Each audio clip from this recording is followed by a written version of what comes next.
कर्मचारियों के ट्रांसफर किए गए हैं। इसके साथ साथ 223 असिस्टेंट इंजीनियर्स और इंजीनियरिंग सहायक ट्रांसफर किए गए हैं। 119 एग्जीक्यूटिव इंजीनियर और सहायकों के भी ट्रांसफर किए गए। 158 मंत्रालय से जुड़े स्टाफ अधिकारी कर्मचारियों के ट्रांसफर किए गए हैं। 2 अतिरिक्त चीफ इंजीनियर तो 51 सुपरिटेंडेंट इंजीनियर्स के ट्रांसफर किए गए हैं। विभाग ने देर रात जारी की है ट्रांसफर पोस्टिंग की लिस्ट। सबसे पहले न्यूज 18 राजस्थान ने ही यह खबर ब्रेक की थी कि देर रात तक ट्रांसफर की लिस्ट जारी हो सकती है, चूंकि विभाग ताबड़तोड़ कार्रवाई में जुड़ा हुआ था। और अब बड़ी खबर पीडब्ल्यूडी से आ रही है। देर रात पीडब्ल्यूडी ने 932 से ज्यादा ट्रांसफर पोस्टिंग की लिस्ट जारी की है। 330 इसमें जूनियर इंजीनियर हैं, 39 सहायक कर्मचारियों के ट्रांसफर किए गए हैं। लंबे समय से ट्रांसफर पर रोक लगाई गई थी और इसके बाद अब ये ताबड़तोड़ ट्रांसफर किए गए।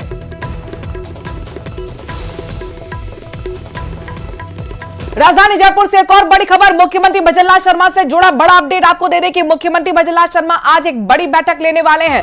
11 बजे सीएमओ में कर्मचारी संघ के साथ पूर्व चर्चा होगी बजट को लेकर और माना जा रहा है कि 2:30 बजे राजस्थान मंडपम के संबंध में भी बैठक लेंगे मुख्यमंत्री। 4 बजे फार्मर रजिस्ट्री योजना के संबंध में भी प्रेजेंटेशन होगा। तो मुख्यमंत्री भजनलाल शर्मा ताबड़तोड़ आज मीटिंग करते हुए नजर आएंगे। कौन कौन सी वो मीटिंग है, मीटिंग का एजेंडा क्या है, जरा ये भी जान लीजिए। 11 बजे यानी कि कुछ ही देर बाद सीएमओ में कर्मचारी संघ के साथ चर्चा होगी। बजट पूर्व ये चर्चा है, चूंकि बजट आना है, उससे पहले आखिरकार क्या चाहते हैं तमाम अलग अलग वर्ग के लोग, इसको लेकर कर्मचारी संघ के साथ भी बातचीत होगी। उनकी मांगों को भी समझा जाएगा, उनकी जरूरतों को भी समझा जाएगा, क्योंकि लगातार धरातल पर आखिरकार क्या कुछ चल रहा है, इसको लेकर ही बजट का तैयार किया जाता है रूपरेखा।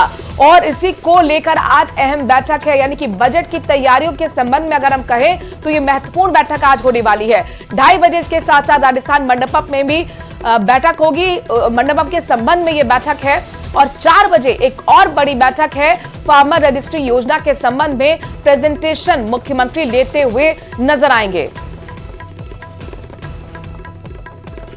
खैरतल तिजारत से बड़ी खबर आ रही है, जहां पर मुनावर में बीजेपी ततारपुर मंडल में विवाद नजर आया है। मंडल अध्यक्ष चयन को लेकर कार्यकर्ताओं में असंतोष जाहिर किया गया है। अनुभवी कार्यकर्ताओं की अनदेखी की गई, इस तरीके के आरोप लगाते हुए सामूहिक इस्तीफे की पेशकश की गई है। जिदौली शक्ति केंद्र के पदाधिकारी और सभी बूथ अध्यक्ष इस्तीफा देने को तैयार हो गए हैं। मंडल अध्यक्ष चयन पर सवाल उठाते हुए ये इस्तीफे की तैयारी की जा रही है। अनुभवहीन व्यक्ति की नियुक्ति का विरोध किया जा रहा है। बीजेपी में फूट का संकेत यहां पर देखने को मिल रहा है और ऐसे में पार्टी हित पर चिंता जताते हुए इन सभी ने सामूहिक इस्तीफे देने की पेशकश कर डाली है।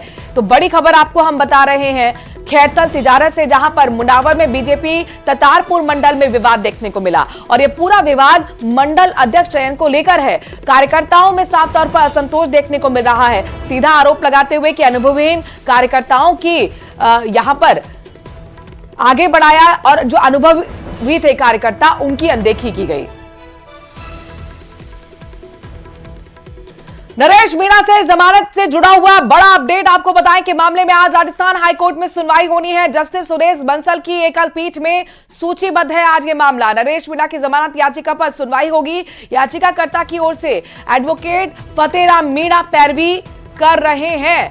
तो बड़ी खबर आपको बता रहे हैं, नरेश मीणा के समर्थकों के लिए आज का दिन बेहद खास हो जाता है। नरेश मीणा के लिए भी दिन खास हो जाता है, क्योंकि सभी की निगाह हाईकोर्ट पर टिकी हुई है। बड़ा अपडेट आपको बता दें कि हाईकोर्ट में ये जो जमानत से जुड़ा मामला है ये लिस्टेड किया गया है, यानी कि सूचीबद्ध है। यानी कुल मिलाकर अब इस मामले में सुनवाई करेगा हाईकोर्ट। लेकिन क्या जमानत याचिका को मंजूरी मिलेगी या फिर नरेश मीणा को झटका लगेगा, ये देखने वाली बात होगी। क्योंकि इससे पहले तमाम उनके जो समर्थक है, जितनी भी गिरफ्तारी हुई थी, सभी को रिहाई दे दी गई है, जमानत दे दी गई है। लेकिन बावजूद इसके नरेश मीणा, सिर्फ नरेश मीणा ही है जो कि अभी तक जेल में बंद है।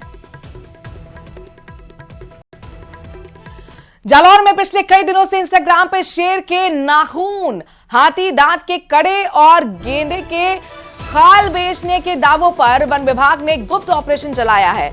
अधिकारियों ने डमी कस्टमर बनकर पहले तो सोशल मीडिया पर शेर और अन्य जंगली जानवरों के अवशेष के बारे में पूछताछ की, जानकारी ली, उनके भाव तय किए और फिर डीएफओ देवेंद्र सिंह और क्षेत्रीय वन अधिकारी भागीरथ सिंह सायला के सियावट में डमी ग्राहक बनकर पहुंच गए। शेर के नाखून बताने के लिए कहा गया। बेचने वाले व्यक्ति ने सभी चीजें असली बताते हुए इन्हें गुजरात के गिरनार से लाने की बात बताई, जिसका इंस्टाग्राम पर लंबे समय से प्रचार प्रसार भी किया जा रहा था। मौके पर ही डीएफओ और वन विभाग की टीम ने वन्य जीव संरक्षण अधिनियम के तहत कार्रवाई करते हुए सभी संदिग्ध वन्य जीव अवशेषों को जब्त कर लिया। ऐसे एक अन्य कार्रवाई जिवाड़ा में भी देखने को मिली है। इन सभी आरोपियों को जालौर लेकर जाने के बाद वन्य जीवों के अवशेषों को बेचने के बारे में उनसे पूछताछ की गई।